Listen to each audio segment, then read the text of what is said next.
Alors, professeur Xavier Roblin du CHU de Saint-Étienne, nous sortons d'une communication, ou en tout cas d'une session sur les essais cliniques, et il y a une communication qui a tout particulièrement retenu votre attention. De quoi s'agissait-il? Cette communication reposait sur l'intérêt du cannabis dans la maladie de Crohn. Alors évidemment, il faut rappeler que le cannabis ne peut pas être utilisé en France, qu'actuellement il n'est pas utilisé aussi en pratique thérapeutique.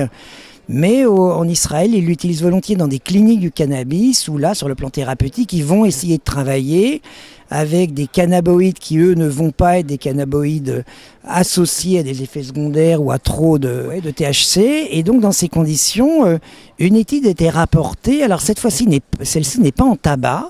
C'est-à-dire qu'éthiquement, ils ont jugé que de toute façon, il fallait faire arrêter le tabac, bien entendu, dans la maladie de Crohn, ou en tout cas le tabagisme actif.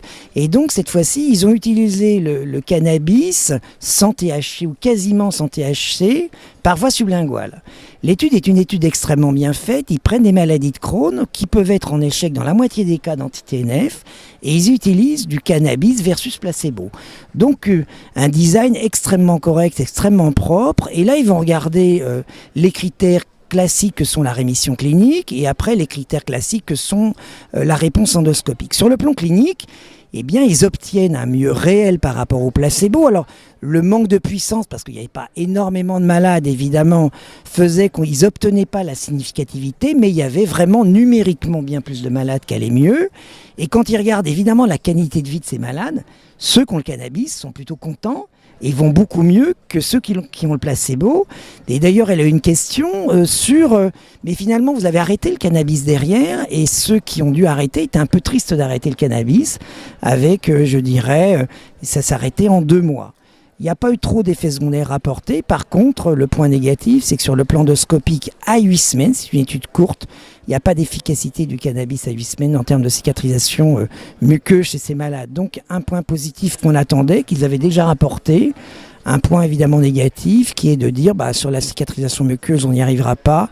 Donc, l'idée éventuellement, un jour, peut-être d'associer des traitements qui améliorent la qualité de vie des gens, ce que l'on souhaite évidemment. Et manifestement, ces éléments cannaboïdes sans THC peuvent le faire avec des molécules qui, elles, vont travailler sur la cicatrisation muqueuse. Donc en tout cas, c'était primé.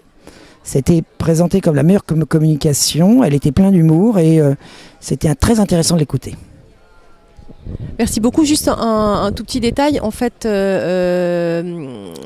vous disiez forme sublinguale sous forme d'huile, c'est ça? C'est ça, c'était fourni, c'était sous forme d'huile cette fois-là, en sublinguale. Et quand on leur a reposé la question, parce qu'ils avaient travaillé sur le tabac avec des doses bien dans la cigarette, ils trouvaient plus éthique maintenant de faire ce schéma-là du fait qu'il fallait maintenant arrêter le tabac. Bon, on attend la suite. Merci.